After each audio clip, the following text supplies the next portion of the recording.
I might come back, but I'm gonna leave right now. But okay. Yeah.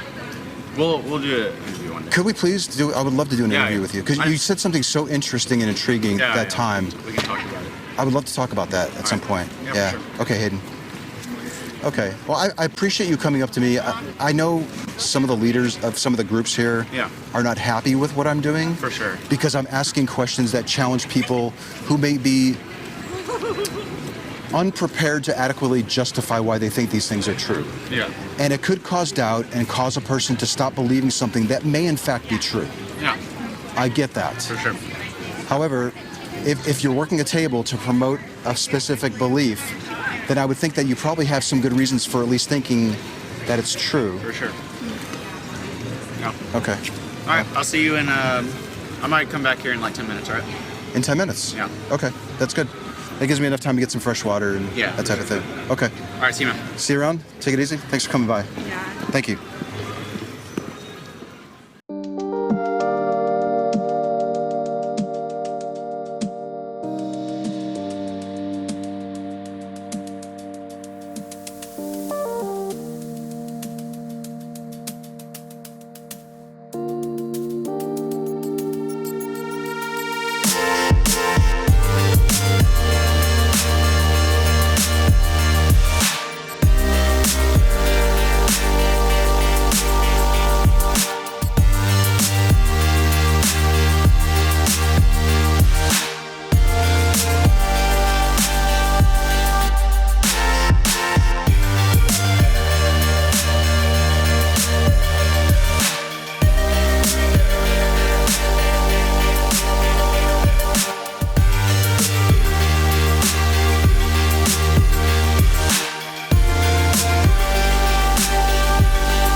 Audio from my chest camera starts soon.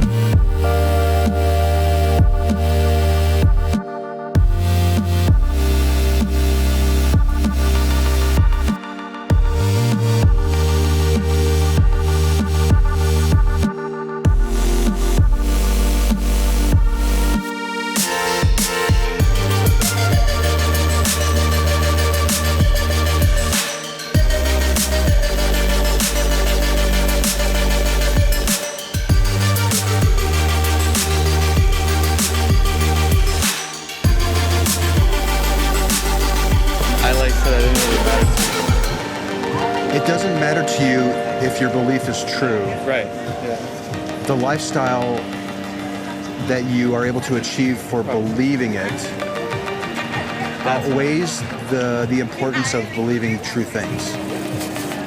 Well, I mean, because like true or untrue or false, I mean, like you don't know. That's the thing. No one knows. Did I ask you how what you're doing is any different than deceiving yourself and lying to yourself? Lying to myself? I don't believe so. Could you be lying to yourself in order to enjoy a particular lifestyle? Well, I feel like lying, when you say like I'm lying to myself, that means I know the truth. I don't know the truth, right? You don't know that it's false. Yeah, but I don't know if it's true either. So I can't be lying to myself if I don't That's a good point. Yeah. You don't know if it's true and you don't know if it's false. You're going with, I'm going to think that it's true. Because there's more benefits from believing that way than believing if it was false. For me, personally. There's more benefits to believing that it's true than believing it's false. Yeah. How did you determine that? I raise my chest camera shortly. Through having a phase in which I progressed through life living it as like a false thing. Like I would still carry out the practices and going to prayers and such, but with the sort of like kind of middle, like I don't know, like what do you call it? Like I was questioning it, right? But that provided like a very unhappy lifestyle, like constantly questioning it and questioning the God existing. Right, exactly. Made you less happy. Yeah, I did. Yeah, and so once I started like to just affirm myself and be like, no, I do believe in God, I started to live a lot more happy lifestyle. So yeah. Yeah, I find that really interesting. Yeah. That the value that you get from accepting that it's true when you're not sure that it is outweighs the importance of being on the fence about it. Yeah. Could somebody be on the fence about it and say, listen, I don't know if it's true, I don't know if it's false, I'm going to hang out here on this I don't know ledge. Like agnostic? Yeah. Yeah. And still be able to derive all the benefit and value that you currently get from going with, I'm going to just believe it. Because it can't be shown to be false. false. On the fence, do you really have a direction in life? Do you know of anybody who says, I can't be sure that the God is real or not, and they're able to find meaning and purpose through life? I've had conversations with people who believe that, but I don't know personally about them if they have meaning in their lives while still having that idea situated like in their lifestyle. I know we don't know each other. Right. That could change. I mean, we could become best friends. I don't know. It's unlikely, but Right. I don't know whether a God exists or not.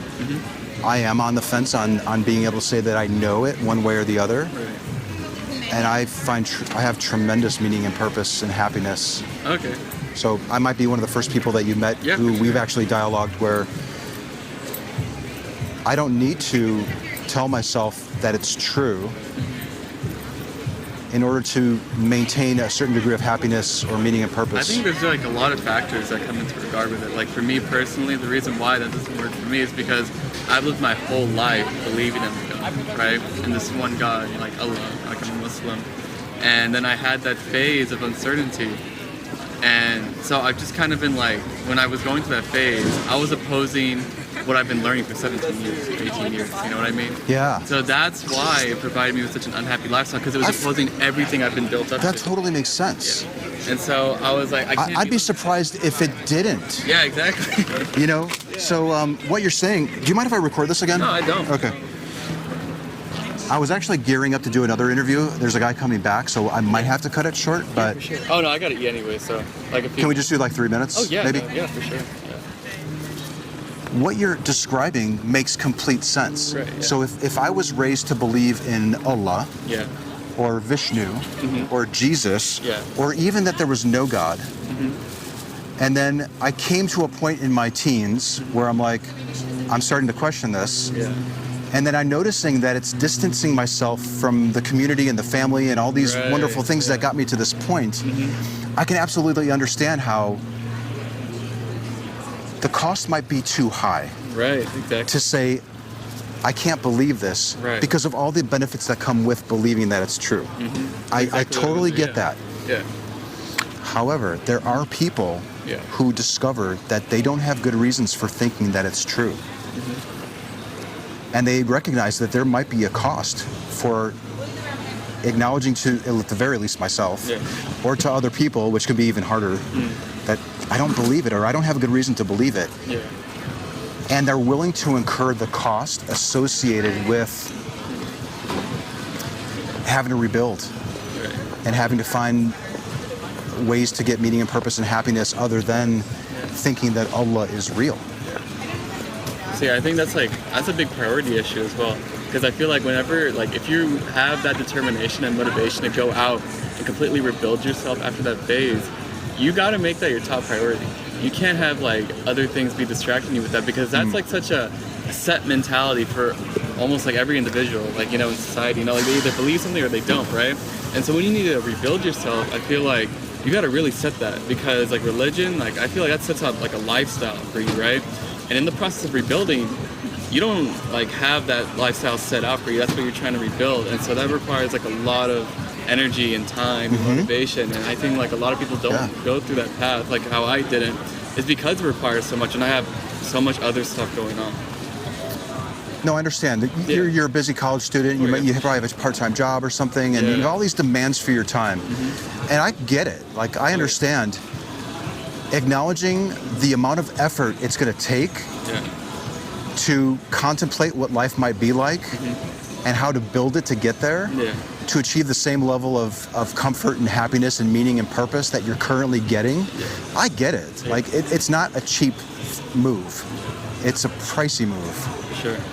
However, there are people that are willing to incur the cost and spend the time and rebuild something that's a more honest reflection of what's happening in reality. there is an ex-Muslim of North America group of people who were where you were at, Right.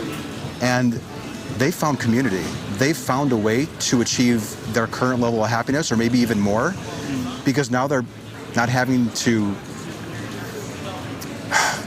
endure views that just seem kind of unbelievable, but in order to be a part of the community, they have to keep acknowledging that they're true. Right.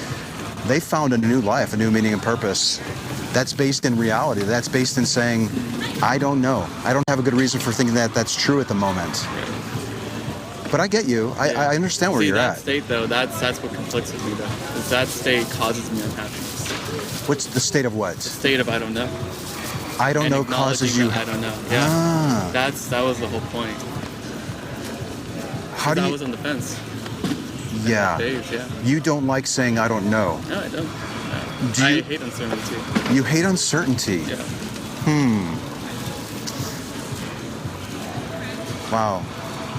It's funny because I meet a lot of people who are comfortable with saying I don't know, Yeah. and they gain a certain amount of comfortableness in uncertainty. Oh, no. I'm not about that. Do you think your reluctance, do you think that your tendency to find uncertainty uncomfortable is a result of the 17 or 18 years or whatever, Yeah, for sure. the like, upbringing yeah. that you've had? The upbringing, like, That gives you the allowed- happiness? Yeah, exactly. Yeah. Because like that upbringing provided me with like a certainty of God and religion, and so when I started questioning it and straying, that provided uncertainty, and I don't like uncertainty, and that causes me unhappiness. And so I decided from there I need to choose to believe. That was like a big thing I said last time. I think I chose to believe in God. You chose to believe in God Right. because It provides me with happiness and certainty.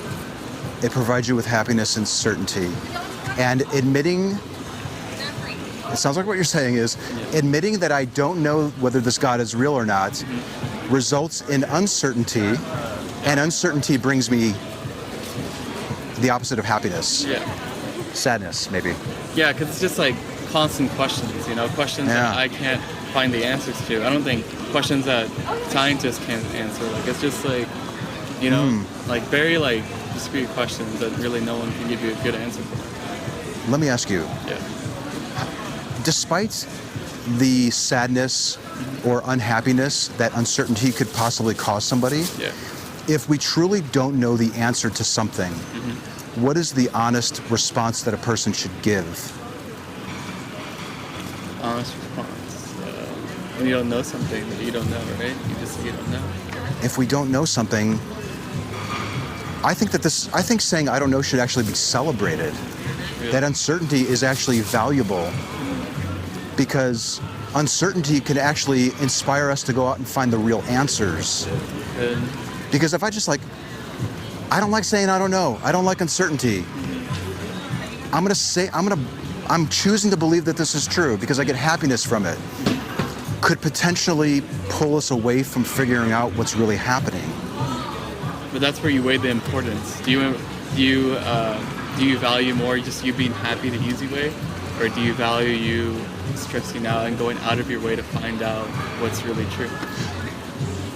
Truth versus what's already giving you happiness, right? I admit that it takes more work and more effort to acknowledge my uncertainty and to come to grips with it. Yeah. As opposed to me saying, well, my culture thinks that this is true. Yeah. I get a tremendous amount of happiness when I'm around these people who think that this is true. And that's a tempting thing to keep me into a view Right. that might actually be preventing me from discovering what's really happening. Yeah, because there's just a lot of things that come down to it. It's a lot about preference as well. Preference is an enormous thing in regards to this topic. I feel like there's how you were describing the community and the religion that I already have that provides me happiness. The ideas, right, that Islam provides, they're not wrong. They're morally that in today's society it's good. No drinking, no harming your body. Those types of things, right? And so whenever you have on a path of seeking out all those things, all those restrictions are now open because you don't have a set thing. I mean, morally you can provide, you can put yourself back, but since you're not living that lifestyle anymore, it's not you know what I mean, in your mind. I think I follow what you're saying. Yeah. Do you want to move in the shade just a tad? Yeah. I think what I hear you saying is that if I decide to admit or decide to believe that this God probably isn't real, and I start to become comfortable with uncertainty. Along with it could be needing to find ways to navigate life without the rules of my religion, because my religion has established these rules of behavior, and if I no longer think that God's real, then I might actually, then the rules, well, maybe the rules don't have as much weight as they did when I thought that God was real. Right. However, it doesn't mean that people who don't think that there are any gods or are comfortable saying, I don't know, or they begin to get comfortable with uncertainty, it doesn't mean that we suddenly start drinking. Oh, no, I get that. Because there's no laws in the Koran. Oh, no, I got you. No, I understand. Expressly prohibiting it. I was talking relative to, like, me, I guess. Okay. Like, I feel like, I'm not saying, like, I would go out and start drinking, right? And I don't feel like I'd be, like I don't have the resistance to, like, dive into those temptations like I do. However, like, it's just like, I don't know, like, it's just kind of like something like the weight thing, I think, is the big thing. How it's not weighted as much. That's what I was trying to get at. Well, there are a lot of people who come to acknowledge that they don't have good reasons for thinking that it's true. They come to acknowledge that there's a cost for uncertainty, and yet they're willing to expend the energy and the effort and the cost to figure out how to navigate life with I don't know. Right. See, I think when it comes down to me is that first thing, I'm not willing. I personally don't want to go down that path. I'm very comfortable where I am right now. See, that's the thing.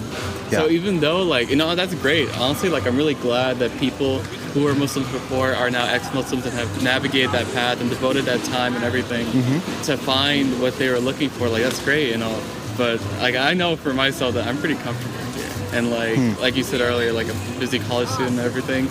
Like, maybe that's something to question later on in life when I'm possibly like like the stress isn't as large or whatever. Maybe I can only imagine the pressures that you're under at this moment with regards to everything that's happening in your life. And I'm not in that spot, and I can't relate. Only you can make the determination of when you're ready to possibly accept the cost that could come with uncertainty. Yeah, cool. That was fantastic. I know, right? That was amazing. Yeah, that was great. I liked it. I really love your honesty too. Oh yeah, for sure. And it takes courage, I think, to come up and talk to somebody about that. Yeah. And there's so many people who are chicken shit. They would never consider doing that. And I think you're very courageous to do it. All right, thanks. I appreciate that. Good. Thank you for your time, man. Yeah, for sure. All right. See you. Yep. Bye-bye. Have a good day. Oh, did I give you a puzzle piece last time? Oh, you did? Would you like another one? No, I don't want it back. I want to build off of it. Oh, yeah, sure. Which color did you have last time? I think I had red. Do you want to go for a different color? Yeah, for sure. All right. Okay. Hey, thanks. See you around. Yeah, I'll see you. Okay, well, we're going to have to sponge a lift with someone again then to get to the team meeting. Holy shit.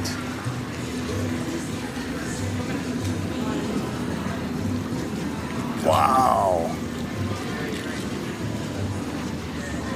God damn, that was amazing.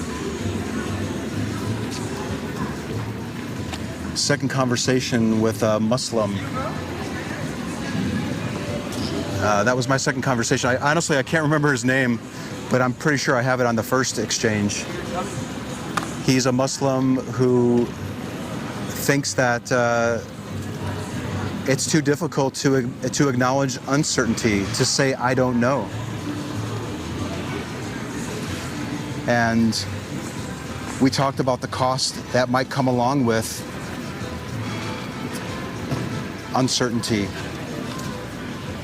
That was just a beautiful conversation that probably many people go through in their minds. What kind of cost am I going to incur if I state out loud to other people or if I disclose it personally to myself that I don't know if this is true? Now, I noticed when I was interviewing him, my other interlocutor, Hayden, walked by.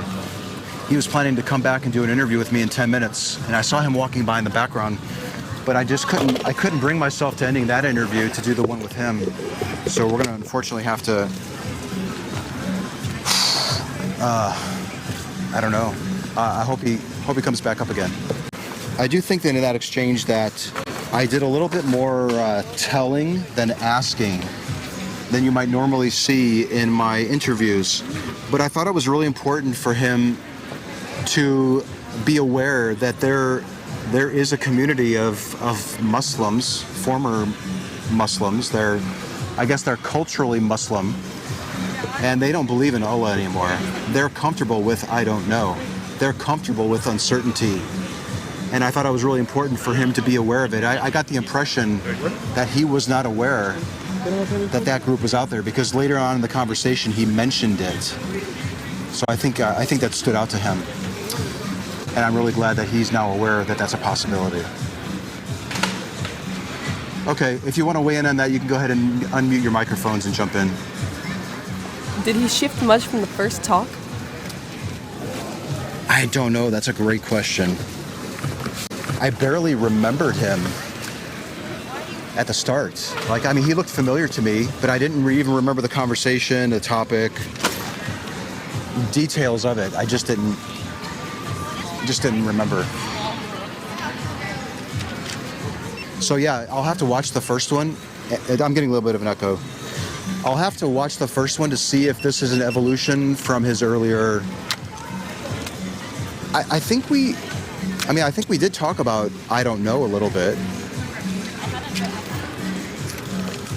I like how he pushed back on.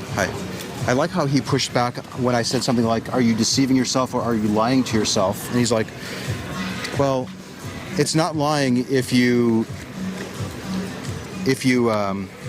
aren't aware of it," which he's right. In order to be a lie, in order to be a deception, you have to know that it's not true, and we don't know that his God isn't real. So I do like how he pushed back on that. Actually, what are you recording for? I'm doing interviews where I'm doing street epistemology. Okay. It's where I'm basically taking a claim somebody makes because they think that it's true, and then I ask questions to see how they can be so sure.